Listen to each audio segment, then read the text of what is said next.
నమస్తే, నేను Vamshi. Welcome to I news. వాతావరణ మార్పుల ప్రభావం ప్రపంచాన్ని అతలాకుతలం చేస్తుంది. ఎక్కడ చూసినా ప్రకృతి ప్రకోపం. ఒకచోట రికార్డు స్థాయి ఉష్ణోగ్రతలు నమోదవుతుంటే మరో చోట కనీవిని ఎరగని వరదలు జనజీవనాన్ని ఎక్కడికక్కడ స్తంభింపజేస్తున్నాయి. సరిగ్గా అలాంటి భీకర పరిస్థితిని ప్రస్తుతం చైనా ఎదుర్కొంటోంది. కుండపోత వర్షాలతో ఆ దేశం అల్లకల్లోలమైంది. పడవల్లా కొట్టుకుపోతున్న కార్లు, నీట మునిగిన గ్రామాలు, వేలాడుతున్న బ్రిడ్జిలు. ఈ దృశ్యాలు చూస్తే గుండె బరివెక్కిపోవడం ఖాయం. వేలాది మంది ప్రజలు తమ ఇళ్లను వదిలి సురక్షిత ప్రాంతాలకు పరుగులు తీస్తున్నారు. చైనాలో ప్రకృతి సృష్టించిన ఈ విధ్వంసం, వాతావరణ మార్పుల తీవ్రతపై పూర్తి వివరాలను ఇప్పుడు చూద్దాం.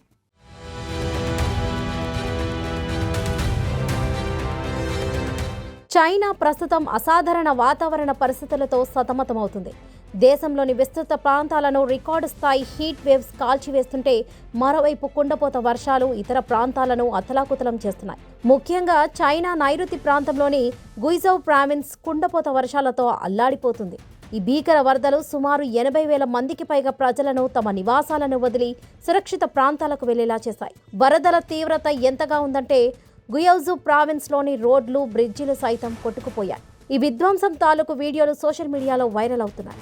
ఓ షాపింగ్ కాంప్లెక్స్లోని 2, 3 అంతస్తుల పైనుంచి సైతం నీరు ప్రవహించడం వరద బీభత్సం తాలూకు తీవ్రతను కళ్లకు కట్టినట్లుగా చూపించింది.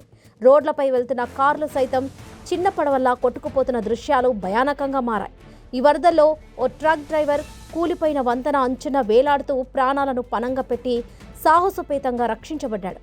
నా ముందు వంతెన పూర్తిగా కూలిపోయింది, నేను భయపడ్డాను అని ఆ డ్రైవర్ తన అనుభవాన్ని వివరించాడు.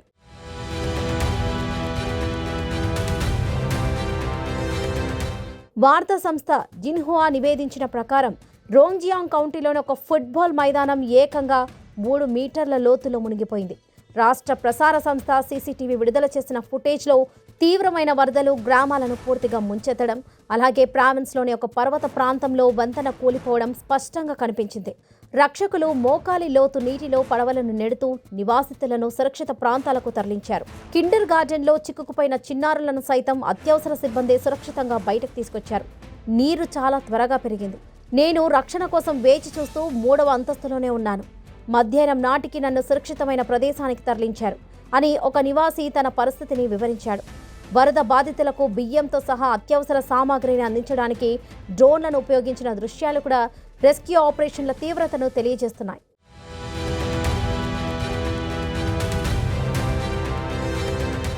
పొరుగున ఉన్న గ్వాంజీ ప్రాంతాన్ని కూడా వరదలు ముంచెత్తాయి.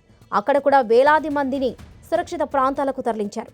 గత వారం మధ్య చైనాలోని హునాన్ ప్రావిన్స్లో భారీ వర్షం కారణంగా 10,000 మందిని తరలించగా, అంతకు కొన్ని రోజుల ముందే టైఫూన్ బుట్టి కారణంగా సంభవించిన భారీ వరదల తర్వాత దక్షిణ చైనాలో దాదాపు 80,000 మందిని సురక్షిత ప్రాంతాలకు తరలించారు. ఈ పరిస్థితులను అంచనా వేసి చైనా అధికారులు గత వారం 6 ప్రాంతాలలో పర్వత వనరాల కోసం ఈ సంవత్సరం మొదటి రెడ్ అలర్ట్లను జారీ చేశారు. ఇది దేశంలోని 4 స్థాయి హెచ్చరిక వ్యవస్థలో అత్యంత తీవ్రమైనది. ప్రభావిత ప్రాంతాలలోని కొన్ని ప్రాంతాలు చాలా దెబ్బతినే అవకాశం ఉందని జిన్హువా నివేదించింది. స్థానిక ప్రభుత్వాలు నివాసితులకు సకాలంలో హెచ్చరికలు జారీ చేయాలని కోరింది.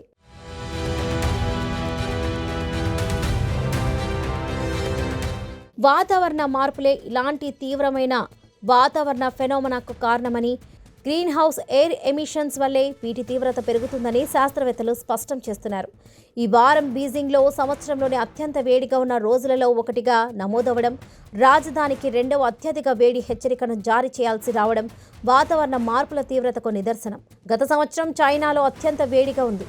గత 4 సంవత్సరాలు ఇప్పటి వరకు అత్యంత వేడిగా నమోదయ్యాయి. చైనా ప్రపంచంలోనే అతిపెద్ద గ్రీన్ హౌస్ ఎయిర్ ఎమిటర్ అయినప్పటికీ పునరుత్పాదక ఇంధన శక్తి కేంద్రంగా కూడా ముందుంది. 2060 నాటికి కార్బన్ డయాక్సైడ్ ఉద్గారాలను నికర 0కి తగ్గించాలనే లక్ష్యంగా పెట్టుకుంది. కానీ ఇప్పుడు ఈ విపత్కర పరిస్థితులు చైనాకు సవాలుగా మారాయి.